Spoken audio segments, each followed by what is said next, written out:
사랑하는 성도 여러분, 9월 20일 아침입니다. 오늘 함께 나눌 말씀은 사무엘하 2장 14절에서 16절입니다.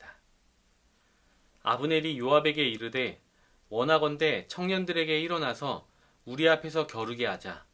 요압이 이르되 일어나게 하자 하매 그들이 일어나 그 수대로 나아가니 베냐민과 사울의 아들 이스봇의 편에 12명이요 다윗의 신복 중에 12명이라. 각기 상대방의 머리를 잡고 상대방의 옆구리를 찌르매 일제히 쓰러진지라. 그러므로 그곳을 헬갓 핫수림이라 일컬었으며 기브온에 있더라. 아멘. 오늘 큐티 본문은 다윗이 왕위에 오르는 과정 중에 한 부분을 기록하고 있습니다.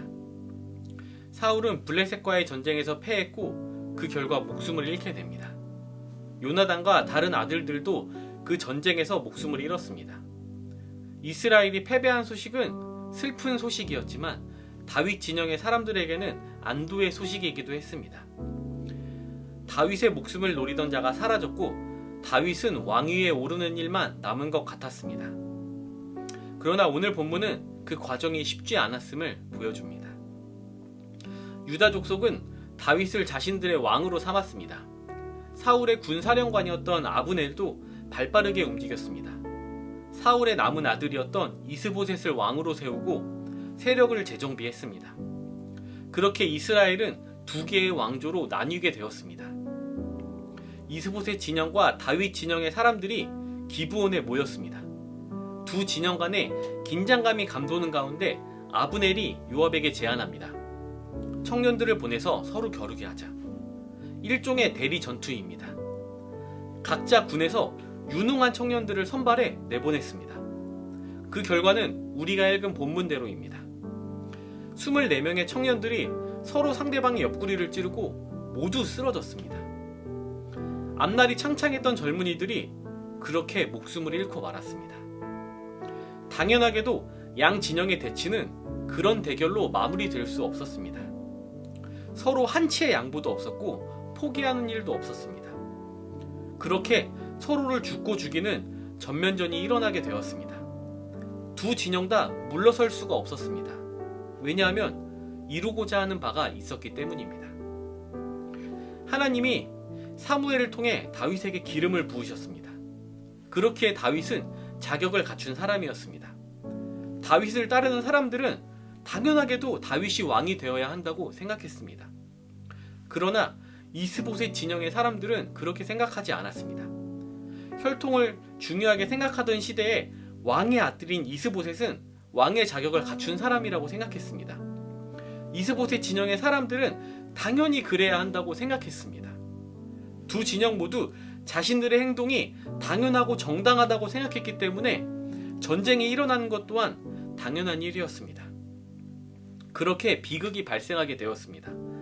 양쪽 진영 모두 어떠한 희생을 치르더라도 자신들의 목적을 달성하겠다는 의도로 충만합니다. 그렇게 우리는 주위 사람들을 파괴하고 환경을 파괴하고 나 자신을 파괴해서라도 우리의 의도를 관철시키는 그런 사람들일지도 모릅니다. 전쟁에서 아브넬은 패했고 패해서 달아나는 아브넬을 아사헬이 쫓아갑니다. 발이 들로루처럼 빠른 아사헬은 아브넬만을 바라보며 쫓아갔습니다. 그는 좌우로 치우치지도 않았습니다. 다른 사람을 붙잡아 공적을 세우라는 아브넬의 충고 역시 듣지 않았습니다. 그의 생각은 온통 아브넬을 잡아서 이 전쟁을 끝내고 공적을 세우는 일 뿐이었습니다. 그것이 자신을 죽음에 이르게 하는지도 알지 못한 채 말입니다. 이런 아사헬의 모습은 그곳에 모인 사람들의 행동을 대표적으로 보여주는 것 같습니다. 이런 상황에서 가장 안타까운 사실은 그 누구도 어느 누구도 하나님의 뜻을 헤아리지 못하고 있다는 것입니다. 사울의 군대 장관이었던 아브넬은 다윗을 인정할 수 없었고 자신의 기득권을 내려놓을 수 없었습니다. 다윗 진영의 용사였던 요압은 다윗의 왕위를 굳건하게 세우기 위해 자신이 생각한 대로 행동했습니다. 이들 모두 하나님의 뜻과는 무관하게 움직이고 있습니다. 하나님은 하나님의 뜻이 이루어지는 나라를 세우고자 하셨습니다. 그리고 그 나라를 세울 지도자로 다윗을 선택하셨습니다. 아브넬과 요압은 자신의 생각, 방식대로 행동하지 말고 하나님의 방식과 하나님의 때를 기다려야 했습니다. 그랬다면 그들의 행동의 결과가 그렇게 처참하고 그렇게 파괴적이지 않았을 것입니다. 하나님의 의도와 계획에 동참하는 방법은 나의 의도와 계획을 내려놓는 것입니다. 그리고 하나님의 뜻에 나를 맞추는 것입니다.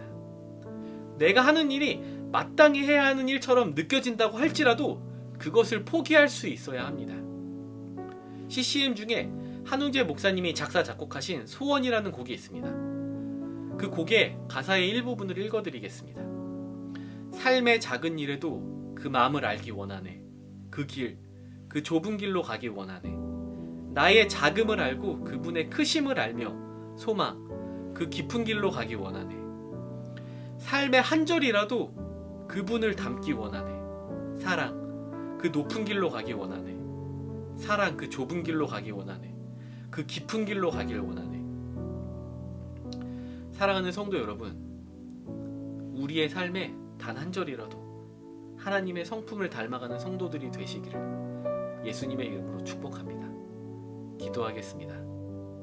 하늘에 계신 우리 아버지여, 이름이 거룩히 여김을 받으시오며 나라가 임하시오며 뜻이 하늘에서 이루어진 것 같이 땅에서도 이루어지이다.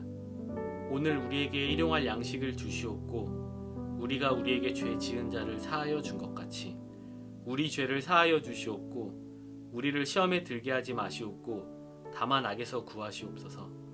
나라와 권세와 영광이 아버지께 영원히 있사옵나이다. 아멘.